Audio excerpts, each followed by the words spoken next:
ओम नमः शिवाय। हर हर महादेव। जैसा कि आप सभी लोग जानते हैं कि 25 जून 2026 यानी गुरुवार को पड़ रही है ज्येष्ठ मास की शुक्ल पक्ष निर्जला एकादशी व्रत। और दोस्तों, यह वह तिथि है जो ज्येष्ठ मास में पड़ने वाली सबसे बड़ी तिथि है, क्योंकि यह गुरुवार के दिन पड़ रही है और इसका बहुत ही बड़ा और विशेष महत्व होता है। पूज्य गुरु जी ने कहा है कि अगर कभी भी मौका लग जाए और ज्येष्ठ मास की एकादशी तिथि गुरुवार को पड़ जाए तो आप लोगों को 7 चने की दाल वाला उपाय तो अवश्य ही करना चाहिए। इन दोनों का संयोग बहुत कम की आता है। और इसी के साथ में गुरुजी ने अपनी शिव पुराण कथा में बताया है कि इस दिन आपको 7 चने की दाल वाला उपाय तो आपको अवश्य ही करना चाहिए, क्योंकि ऐसा दिन पूरे साल में सिर्फ एक ही बार आता है। और दोस्तों, आप सभी लोग जानते हो कि गुरुवार एकादशी तिथि का अगर सबसे बड़ा कोई उपाय है तो 7 चने की दाल वाला उपाय है। तो दोस्तों, इस गुरुवार एकादशी तिथि के दिन आप लोगों को इस 7 चने की दाल वाला उपाय को जरूर करना है। बहुत सारे लोग होंगे जिन लोगों ने इस उपाय को ना किया हो, मतलब पूरा साल निकल गया, उन्होंने किसी भी दिन इस 7 चने की दाल वाला उपाय को ना किया हो। पर दोस्तों, आपके पास एक आखिरी मौका बचा हुआ है, जो कि 25 जून गुरुवार एकादशी तिथि के दिन है। तो इस दिन आप लोगों को इस वाले उपाय को जरूर कर लेना है। भले ही आपने मास भर इस उपाय को ना किया हो, पर अगर आपने इस ज्येष्ठ मास के गुरुवार एकादशी तिथि के दिन अगर इस वाले उपाय को कर लिया तो आपको इस उपाय को करने का वह फल मिलेगा जिसकी आपने कभी कल्पना भी नहीं करी होगी। इसीलिए आप लोग इस वाले उपाय को एक बार जरूर कर लेना है, ताकि आप लोगों के हाथ से यह मौका ना जा सके और आपको इस उपाय को करने का फल मिल सके। दोस्तों, यह उपाय पंडित जी ने अपनी अभी की ही श्री शिव पुराण की कथा में बताया है, जिस उपाय को आज हम आपको बहुत अच्छे से समझाने वाले हैं। इस वीडियो को देखने के बाद इस उपाय को समझने के लिए आपको कोई और वीडियो को देखने की जरूरत नहीं पड़ेगी। तो चलिए दोस्तों, उपाय को शुरू करते हैं। देखिए, ये इस ज्येष्ठ मास के गुरुवार एकादशी तिथि के दिन ये इतना खास होता है, इतना महत्वपूर्ण होता है। देखा गया है कभी कभी बड़े बड़े पूजा पाठ अनुष्ठान से जो मनोकामना नहीं होते, वह ज्येष्ठ मास के गुरुवार एकादशी तिथि के दिन एक छोटे से उपाय करने से ही आपकी मनोकामना पूर्ण हो जाती है। और बहुत सारे लोगों ने इस उपाय को किया भी है और उनको इस उपाय को करने का फल भी जरूर मिला है। अगर आप लोग भी इस उपाय को करना चाहते हैं तो आप इस उपाय को पहले अच्छे से समझ लेना, सुन लेना, उसके बाद करना। आपको इस उपाय का फल जरूर मिलेगा। और इस उपाय को कर लेने से आपके घर में चाहे किसी भी प्रकार और समस्या क्यों ना चल रही हो, आपको उसका कारण भी नहीं पता है कि भाई ये समस्या किस कारण से चल रही है, तो उसका कुछ भी कारण हो सकता है, जैसे पितृदोष हो सकता है या किसी भी तरह का मंगल दोष भी हो सकता है। तो इस दिन आप लोगों को ये वाला उपाय कर लेना है। ये एक ऐसा उपाय है जिस उपाय को अगर किसी विशेष दिन पर किया जाए तो भाई उस विशेष दिन का जो है वह तो हमें मिलता ही मिलता है, पर हमने उस दिन पर इस उपाय को है तो हमें उससे भी बड़ा फल मिलता है, और फल बहुत जल्दी मिलता है, क्योंकि आप इस उपाय को बहुत ही बड़े और विशेष दिन पर कर रहे हो। तो चलिए अब उपाय के बारे में बात करते हैं, लेकिन उससे पहले आप लोगों को यह जानना आवश्यक है कि आखिर यह उपाय किस समय करना है, किसको करना है और कैसे करना है। तो चलिए हम आगे आपको वीडियो में एक एक करके बता देते हैं। लेकिन उससे पहले अगर आप लोग हमारे चैनल पर पहली बार आए हैं या फिर मेरी आवाज आज पहली बार सुन रहे हैं तो हमारे चैनल को सब्सक्राइब जरूर कर लेना, और इस वीडियो को लाइक करके कमेंट बॉक्स में श्री शिवाय नमस्तु भयम ओम नमः शिवाय जरूर टाइप कर देना। तो दोस्तों, इस 7 चने की दाल वाला उपाय को हमें इस गुरुवार एकादशी तिथि के दिन कैसे करना है, किसको करना है, किस समय करना है और कहां पर करना है, ये सारे सवालों के जवाब आपको इस वीडियो में मिल जाएंगे।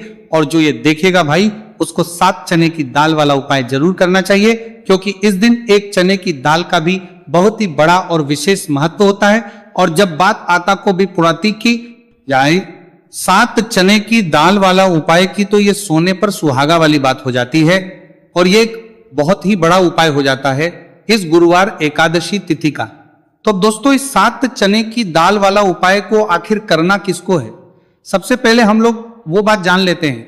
तो देखो, घर की जो बड़ी माता होती है, उन माताओं बहनों में से कोई भी एक बड़ी माता बहन इस वाले उपाय को कर सकती है। और दोस्तों, अगर आप चाहे तो अपने घर में से सभी सदस्यों को भी इस उपाय को करवा सकते हैं। अगर किसी व्यक्ति की खुद की कोई मनोकामना है, खुद की कोई दुख और परेशानी है जो कि वह अपने लिए ही करना चाहता है इस वाले उपाय को, तो वह खुद अपने लिए भी कर सकता है। बाकी अगर कोई घर में से ऐसा है जो कि अपने पूरे घर परिवार की सुख और शांति के लिए यह वाला उपाय करना चाहता है, तो भाई वो भी कर सकता है, उसमें भी कोई वाली बात नहीं है। कहने का मतलब यह है कि इस उपाय को हर एक सदस्य भी कर सकता है, और पूरे घर परिवार के सदस्य के लिए घर की बड़ी माताओं बहनों में से कोई एक माता बहन भी कर सकती है। माताएं बहनें अगर घर में उपस्थित ना हो या वो ये वाला उपाय ना कर पा रही हो, तो फिर घर का कोई बड़ा सदस्य भी इस 7 चने की दाल वाला उपाय को कर सकता है, चाहे फिर वह पुरुष ही क्यों ना हो, उसमें कोई भी दिक्कत वाली बात नहीं है। अब दोस्तों, जो अगला प्रश्न निकल कर आता है वो ये आता है, इस उपाय को लेकर के आखिर इस उपाय को हमें किस समय करना है, सुबह के समय करना है कि शाम के समय करना है? तो देखो, इस वाले उपाय को आप लोग सुबह के समय भी कर सकते हो और शाम के समय प्रदोष काल में भी कर सकते हो। अब अगर आप पूछो कि भाई साहब सबसे उत्तम समय कौन सा रहेगा इस 7 चने की दाल वाला उपाय को करने का, तो हम आपसे बस यही कहेंगे कि इस उपाय को आप सुबह के समय करेंगे तो ज्यादा बेहतर होगा। बाकी अगर प्रदोष काल शाम के समय भी करेंगे तो भी अच्छा होगा, उसमें कोई भी दिक्कत वाली बात नहीं है। तो अब दोस्तों, जो अगली सबसे बड़ी और महत्वपूर्ण बात आती है वह ये आती है कि सुबह अगर हम उपाय को करेंगे तो हमें कितने बजे से लेकर कितने बजे तक के बीच में करना है, और शाम के समय प्रदोष काल में करेंगे तो हमें कितने बजे से लेकर कितने बजे के बीच में करना है। तो देखो, सुबह जितनी जल्दी हो सके आप उपाय को करने की कोशिश करना। बाकी अगर किसी कारणवश लेट भी हो जाओ, थोड़ी देर भी हो जाए, तो 10 या 11 बजे तक भी आप कर लेना, पर 12 बजे से ज्यादा देरी ना हो, ठीक है? इस बात का ध्यान रखना। उसके बाद में दोस्तों, अगर शाम के समय प्रदोष काल की बात करें, प्रदोष काल का जो समय है होता है वो शाम के 6 बजे से शुरू हो जाता है। मतलब शाम के 6 बजे से लेकर 7 बजे के बीच का जो समय होता है, यह समय प्रदोष काल का समय होता है। तो आप इस उपाय को 7 या 8 बजे के बीच में भी कर सकते हो।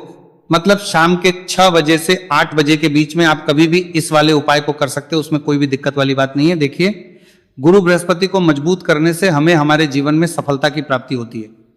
यदि हमारा किसी भी प्रकार का कार्य अटक रहा है, परिपूर्ण ही नहीं हो पा रहा है, तो हमें अपने गुरु ग्रह को मजबूत करना बहुत अधिक आवश्यक होता है। देखिए, जब भी आपको ऐसा लगने लगे कि आपका जो जीवन है बहुत ही ज्यादा दुर्भाग्य के साथ बीत है, आपके कोई भी कार्य सिद्ध नहीं हो पा रहे हैं, तो जीवन में दुर्भाग्य को सौभाग्य में बदलने के लिए आपको यह चमत्कारिक उपाय करने चाहिए। तो गुरुवार की जो ये एकादशी तिथि है, आपके जीवन से सारे दुर्भाग्य को दूर करने वाली है। देखिए, यदि आपका गुरु ग्रह मजबूत नहीं है, गुरु ग्रह से जुड़ी किसी भी प्रकार की समस्या है, तब भी आपको यह उपाय करना चाहिए। आपके विवाह से जुड़ी किसी भी प्रकार की परेशानी है, बुद्धि ज्ञान और विवेक से जुड़ी किसी भी प्रकार की समस्या है, साथ ही साथ जीवन में सौभाग्य की प्राप्ति करना हो, जीवन से दुर्भाग्य को दूर करना हो और जीवन में यदि सफलता की प्राप्ति करना हो, तो आपको यह चमत्कारिक उपाय जरूर करने हैं। देखिए, आज के इस पूरे वीडियो में हम आपको 3 महा उपाय बताने वाले हैं और ये तीनों ही उपाय आपके जीवन की सारी समस्याओं को समाप्त करने वाले हैं। तो चलिए दोस्तों, जान लेते हैं विशेष उपाय के बारे में। देखिए, इस उपाय को करने के लिए आपको मात्र 7 चने की दाल लेनी होगी, यानी कि आपको 7 चने की दाल लेनी होगी। देखिए, चने की दाल जब भी आप लेंगे तो ये कहीं से भी टूटी हुई भी खंडित नहीं होनी चाहिए, इस बात का आपको विशेषकर ध्यान रखना है। इसी के साथ में आपको एक तांबे के पात्र के अंदर शुद्ध जल लेना होगा और इसी के साथ में आपको एक स्टील की कटोरी लेनी होगी जिसमें आपको शुद्ध जल लेना है। इसी कटोरी के अंदर आपको 1 से 2 गुड़ के टुकड़े भी डाल देने हैं, यानी कि आपको गुड़ वाला जल तैयार कर लेना है। अब इन तीनों ही सामग्रियों को लेकर के आपको पहुंचना है भगवान शिव के मंदिर में। देखिए दोस्तों, ये जो उपाय है आप इस गुरुवार एकादशी तिथि के दिन सुबह से लेकर के शाम तक किसी भी समय में कर सकते हैं। देखिए दोस्तों, सबसे पहले तो आपके पास जो 7 चने की दाल है, इसे आपको जो आपने गुड़ वाला जल तैयार किया है उसमें आपको डालनी है। आप 7 चने की दाल भी ले सकते हैं, 11 चने की दाल भी ले सकते हैं, 21 भी ले सकते हैं, और यदि आप 41 चने की दाल लेते हैं तो बहुत ही शुभ होता है। तो आपके पास जितनी भी चने की दाल है, सबसे पहले तो आपको उसे गुड़ वाले जल के अंदर डाल देनी है। अब देखिए दोस्तों, आपके पास जो 1 लोटा शुद्ध जल है, इसमें से थोड़ा सा जल सबसे पहले आपको भगवान शिव की शिवलिंग के सीधे तरफ जहां गणेश जी का स्थान होता है वहां पर आपको अर्पित करना है। फिर थोड़ा सा जल श्री कार्तिकेय जी वाले स्थान पर अर्पित करना है। फिर आपको थोड़ा सा जल माता अशोक सुंदरी वाले स्थान पर अर्पित करना है। फिर आपको थोड़ा सा जल माता पार्वती के हस्तकमल यानी कि कट्टी वाले भाग पर अर्पित करना है। और अंत में आपको थोड़ा सा जल भगवान शिव के शिवलिंग पर भी अर्पित कर देना है। और उस पात्र के अंदर आपको थोड़ा सा जल और शेष बचा लेना है, यानी कि 5 ही स्थान पर थोड़ा थोड़ा जल अर्पित करने के बाद अंत में शेष जल और उस पात्र के अंदर आपको बचा लेना है। अब आपको बृहस्पति ईश्वर महादेव का स्मरण करना है और आपके पास जो चने की दाल है इसे आपको अपने सीधे हाथ में रखनी है। देखिए, गुरुवार का दिन है, इसीलिए आपको ओम नमो भगवते वासुदेवाय इस मंत्र का जाप भी करना है। अब देखिए दोस्तों, आपके पास जितने भी चने की दाल है, चाहे 7 है, 11 है, 41 है, उतनी बार आपको बृहस्पतिश्वर महादेव का स्मरण है। और ये जो चने की दाल है इसे आपको भगवान शिव के शिवलिंग पर अर्पित कर देनी है। आपको लगातार बृहस्पति शवर महादेव का स्मरण करते रहना है। अब देखिए अंत में जो आपने उस पात्र के अंदर शेष जल बचाया था इसे आपको भगवान शिव के शिवलिंग पर ही धीरे धीरे अर्पित कर देना होगा। श्री शिवाय नमस्तु भयम इस मंत्र का जाप करते हुए यह उपाय करने मात्र से आपका जो भाग्य है वह स्वर्ण के समान चमकने लगता है। आपके से जो भी दुर्भाग्य है वह दूर होता है। तो इस प्रकार से आपको ये उपाय कर लेना है। ये उपाय आप सुबह से लेकर के शाम तक किसी भी समय में कर सकते हैं। अब दोस्तों हम जान लेते हैं गुरुजी द्वारा बताए गए दूसरे उपाय के बारे में। देखिए इस उपाय को करने के लिए आपको सबसे पहले तो मात्र थोड़ा सा शुद्ध घी लेना होगा।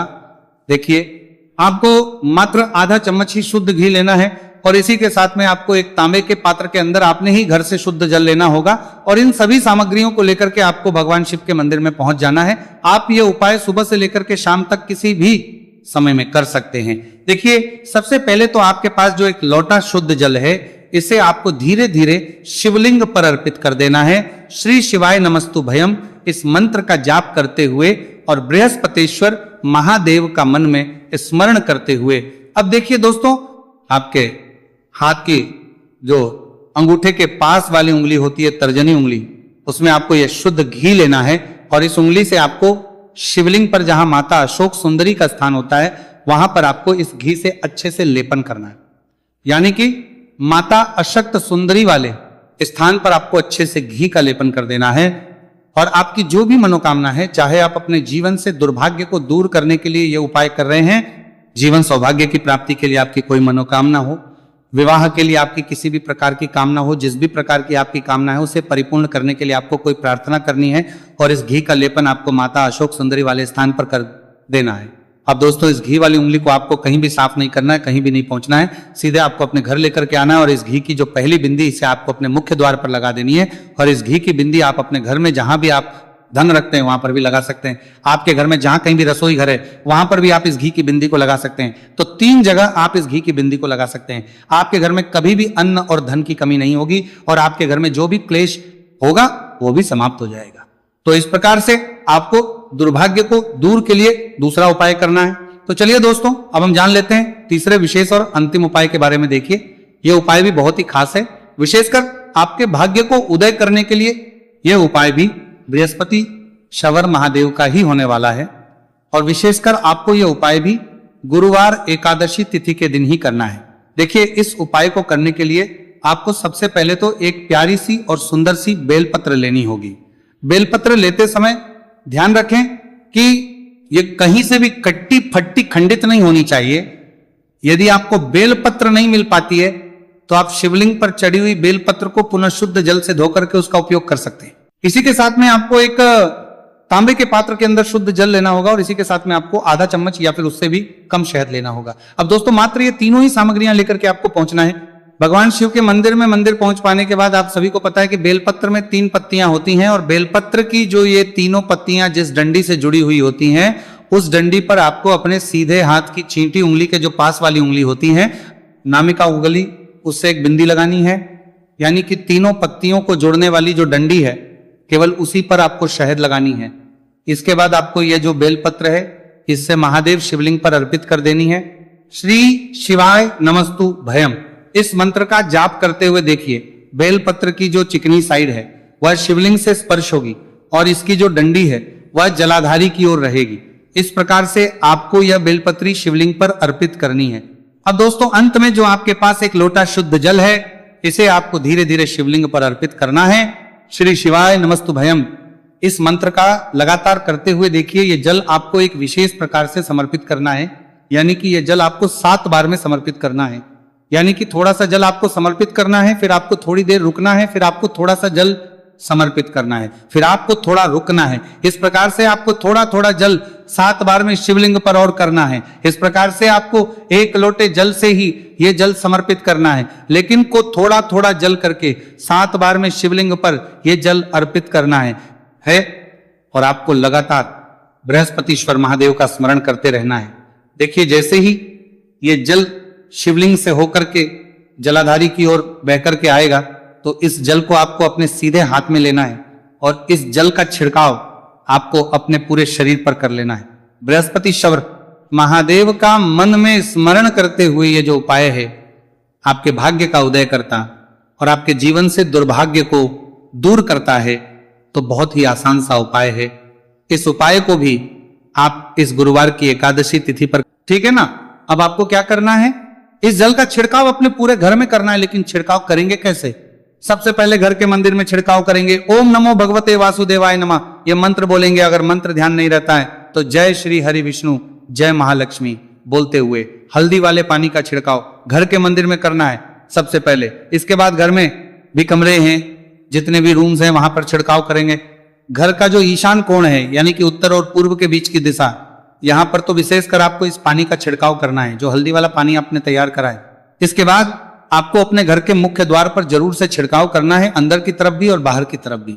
आपका मुख्य द्वार यानी कि लकड़ी का जो आपका दरवाजा है, ठीक है ना, वहां पर अंदर की तरफ भी हल्दी वाले पानी का छिड़काव करेंगे और बाहर की तरफ भी छिड़काव करते करते जय श्री हरि विष्णु जय महालक्ष्मी, ओम नमो भगवते वासुदेवाय नमः, ओम नमो भगवते वासुदेवाय नमः, इस मंत्र का जाप करते करते आपको इस हल्दी वाले पानी का पूरे घर में एकादशी वाले दिन को छिड़काव करना है। इसके बाद एक गोल बाती का दीपक तैयार करेंगे श्री हरि विष्णु के लिए। शुद्ध घी इस दीपक में भरना है और रोई की गोल बाती लगाकर देसी घी से भरकर यह दीपक तैयार करने के बाद आपको अपने घर के मंदिर में श्री हरि और मां लक्ष्मी के सामने लगाना है। यह उपाय करने से हमेशा सुख और वृद्धि में भी वृद्धि होती है और हमेशा निरंतर आपके घर में धन का जो प्रभाव है वो बना रहता है। और कभी भी आपके घर में ऐसा नहीं होता कि आज आपके घर में पैसा है और कल नहीं है। बहुत सारे घर आपने ऐसे देखे होंगे जहां धन तो आता है लेकिन थोड़े समय के लिए, लेकिन अगर ये उपाय आप करते हैं तो स्थिर लक्ष्मी का आपके घर में वास होता है, धन का प्रवाह निरंतर घर में बढ़ता रहता है। इसी के साथ आपको बता दें कि एकादशी पर अगर आप एक चुटकी जल में हल्दी डालकर स्नान कर लेते हैं तो सौभाग्य की आपको प्राप्ति होती है। जो लोग कहते हैं कि भाग्य का साथ नहीं मिलता है, भाग्य में दुख लिखा है, कष्ट लिखे हैं, हमारे तो भाग्य में ही निर्धनता लिखी है। जिनको ऐसी समस्याएं हैं कि हाथ में पैसा नहीं आता है और अगर आता है तो हाथ में रुकता नहीं है या धन आने का रास्ता ही आपको नहीं मिल पाता है। आप बहुत कोशिश करते हैं कि धन कैसे प्राप्त करना है, लेकिन धन आप प्राप्त नहीं कर पाते हैं। मां लक्ष्मी की कृपा आपको नहीं मिल पा रही है तो हल्दी डालकर स्नान कर लें। आप इस दिन बहुत ज्यादा लाभ इससे होगा, क्योंकि इस उपाय को जब आप करते हैं आपकी कुंडली में गुरु की, बृहस्पति की स्थिति बहुत मजबूत हो जाती है, जिसके बाद अधिक से अधिक धनवान आप बनते हैं। तो जो लोग अपनी कुंडली में गुरु को मजबूत रखते हैं वह व्यक्ति ही अपने जीवन में महाधनी बनते हैं।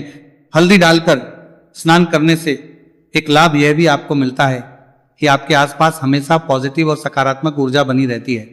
बुरी शक्तियां, नेगेटिव एनर्जी, नजर दोष आपसे हमेशा दूर रहती है। अब देखिए, किसी को नजर लग जाती है तो वह व्यक्ति बहुत जल्दी बीमार पड़ जाता है, जीवन में उसे बहुत ज्यादा कष्टों का सामना करना पड़ता है, धन हाथ में आकर चला जाता है। तो इसीलिए हल्दी डालकर स्नान करना ना भूलें। हल्दी डालकर अगर आपके घर में बहुत धन संपदा की कमी है तो गुरुवार के गुरुवार हल्दी डालकर स्नान करना आप स्टार्ट कर दें और फिर देखें थोड़े समय में ही आपको कैसे अपने भाग्य का साथ मिलता है।